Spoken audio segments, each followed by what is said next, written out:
I'll start by warning you that my tonsils are having a little party back there. So I think I have enough volume to project to the camera, but I'm not sure how long I'll be able to talk before my throat gets cranky. But I don't have a whole lot to show you anyway, because over this last weekend, I migrated everything to a new to me computer, so that took time. I had been stubbornly clinging to my Windows 7 system just because I was used to it. I had everything. It was good enough for my needs.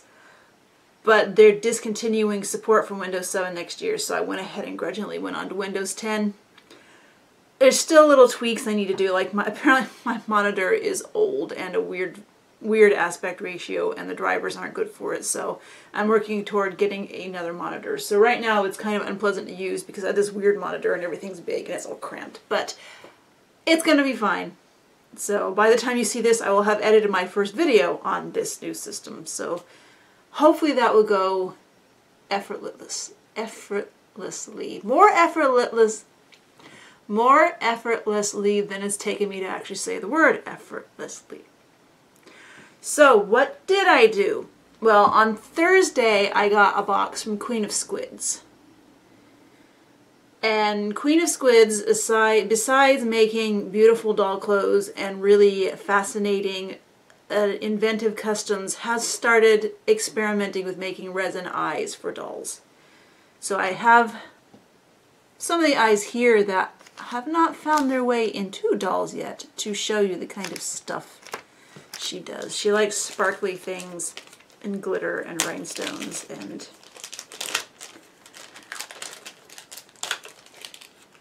like this. And I don't know if you can see if it's catching the light. Let me show you. This other pair has a lot more sparklies in it.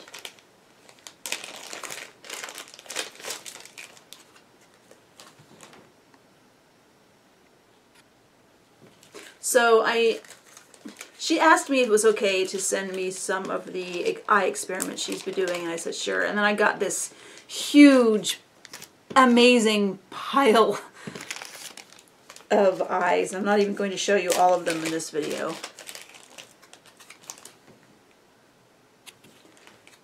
So I immediately started messing around with dolls I had who could use eyes. I knew one of the dolls that she had asked me about was my Hujo Freya, which I couldn't remember what size eyes this doll was supposed to take, and everything online said either 18 or 16, but of all the eyes that she sent, I actually experimented with putting a pair of 20mm eyes in. I don't know. I know they're technically too big, so they're not really catching the light really well, but basically these eyes are so cool. They have like a flower for the pupil, and then there's rhinestones and glitter and things embedded in the resin and other layers. But basically I like these eyes so much that I want to strip all this random sort of purple watermelon paint off of this cat and paint her over from scratch again at some point. And also I was playing around that wig I did not like on the Hestia was on the desk, and I, out of curiosity, put it on the cat. I don't know if I will go with this wig, but she's probably going to end up with a wig, whatever her next color scheme is. She's gray under all this. So because a Hujo is hard plastic, I can't just chuck acetone all over her like I usually do to strip paint. So I would probably be going over her with magic eraser and rubbing alcohol. And I know people have had bad interactions with Winsor Newton brush cleaner. I know that is the go-to recommendation for stripping paint off of hard plastic, but apparently it also strips and melts the Hujo ABS plastic as well. I don't have any Winsor Newton brush cleaner anyway, but it's still a good thing to know.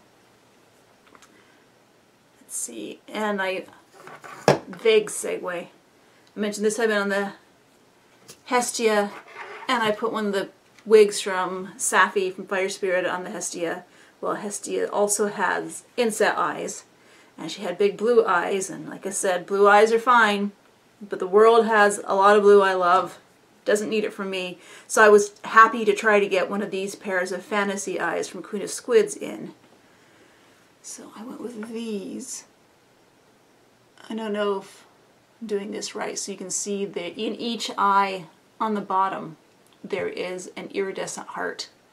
And at some angles it really catches the light and reflects a very strong green iridescence.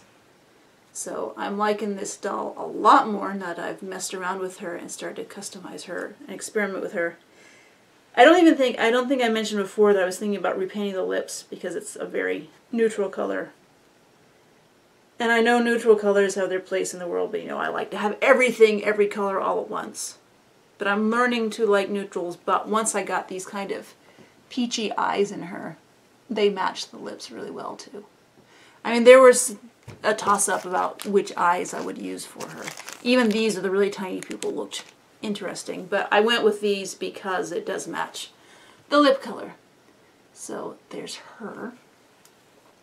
And I only got eyes in one other doll. And that's Bellefleur here. Let's see. Hair out of her face and get the head tilted up. These eyes have bead filigree end caps in them, and then there's another bead in the center, and then the background is painted black of the irises.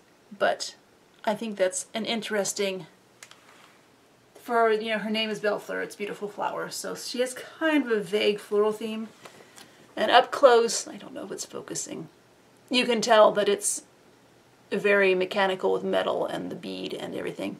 But when you get farther away from her, they start to look like hazel or brown eyes that have just caught the light in an interesting way. So that's that. I had tried a few of the sets of eyes in Elsica, the green doll. And I might put them in later, but it made her sort of overwhelmingly alien instead of just, huh, she's green. But I do have other dolls that I probably will try the eyes in eventually too, as well as accumulate more dolls that can take the eyes now that I have all these cool eyes. And let's see, what next? Jump to weird eyes or jump to... I'm going to skip over to the last weird eye doll and then get back to other things that QueenOfSquids sent. So when I got the box from Kate's Creations, one of the heads in it was that Create a Flower Princess Starry-Eyed Bride head that the rhinestones are missing out of the eyes. And also all the hair had been removed because Create hair is not that great, so I probably would have removed it myself too. And I think it was last week I showed you messing around with the wigs that I got from Fire Spirited. I put that split dark pink, light pink wig on the Create a Flower Princess head. And then I went through my body box and discovered that I had a live body that was about the right skin tone to match this particular Create a Flower Princess head. And so I put, one thing I do with Barbie glue heads, I just cut out the neck part of the head, and if you put that on a regular body, then you can put the old Hong Kong style doll heads that go on the sphere, you can put those over the Barbie neck thing on a regular neck knob, and it'll hold it in place pretty well with all the neck movement still. So I put that Create a head on that live body with that rig, with that wig and the rig. The neck rig and the wig. Didn't misspeak. I just spoke confusingly. And so I was looking at her empty eyes where the rhinestones were supposed to go. And at first I dug out these old clear rhinestones, you know, fake diamond rhinestones. And they were too big, but then I remembered that Fire Spirited, when I got some doll hair from her a few years ago, had also thrown in some sew-on rhinestones. So I pulled those out and pried them out of the sew-on part, and I glued those into this doll's empty eyes. So she has her sparkly, her starry-eyed bride look back. And as Lady Adezel pointed out, this is the same head that Tonka used for their Aurora dolls, which were much like Mattel's Spectra, with vacuum metallized Aurora bodies. Well, Tonka's Auroras also, some of them had just clear bodies with like different color plastic parts inside. But they also used the Create a Starry-Eyed Bride head, but in much bolder colors than the original Create dolls. So that has some relation to that use of them too. I'm babbling, I know. So So her eyes are just held in with tacky glue, so if I change my mind I can soak her and get them out, but for now I'm happy with her. I did think about putting one pale pink rhinestone and one of the dark pink rhinestones to go with the hair, but this wig might not be permanent. It probably will be, but like I said, the wig is just held on with tacky glue also, so if I want to change my mind about anything I can soak it. Soak it, soak it. Okay, so back to what Queen of Squids sent. She also sent a doll hybrid with one doll's head on another body, and then the original, that doll's head's original body too. So I actually restored those together, so I got this Minerva McGonagall doll in some Queen of Squids made clothes. Queen of Squids made the coat, and the dress, I put the dress on her. The dress is actually for fresh dolls, so it doesn't fit this body terribly well. So I obviously haven't had time to do much of anything with this. I'm sure I will customize her because, like I've said, celebrity dolls aren't really my thing, but if I can repaint it or do enough stuff with it to make it not look like a celebrity, then it's mine. So I got McGonagall, and this head had been on the 14-inch Singing Jackie Evancho's body, doll body by Bridge Direct, which basically that body was a knockoff of a Moxie Teens doll, only with the singing mechanism in it, which all of us who have gotten these Jackie Evancho dolls immediately disabled the singing mechanism, took out the batteries, you know, like carved off all the buttons and things. But since I had restored this head back to this body, that body was free to use with the other thing that Queen of Squids sent, which is, if you've done much poking around vintage crafts on eBay or on Etsy, vintage craft components, there was a company called Gestia, J-E-S-T-I-A, maybe it's pronounced Hestia, but I'm American so it looks like Gestia. And they imported from Japan things that we would recognize as pose doll parts, but made out of plastic. So you would put the heads on. As a craft in the early 70s, they're actually called living dolls. So you get living doll parts. Like I have this book. And what this book is about is you would buy just the heads like this. And then the bodies separately. And then you put the heads on the bodies. And then glue the hair all over them. And then like stick the bodies on a bottle to give them like the semblance of legs, and then glue stuff all over them. And this book is actually really interesting because it tells you how to make these really wild bouffant hairstyles. I have scanned this and posted this in places in the past. So when I've done dolls like this Jenny, I think she's in, I don't know if she's in the shop right now. She usually is. Sorry. Like that's how I did her hair. It was this method of attaching the fake fur to the head and then flipping it up and combing it up and attaching more fake fur and more fake fur and more fake fur, and so eventually in that volume.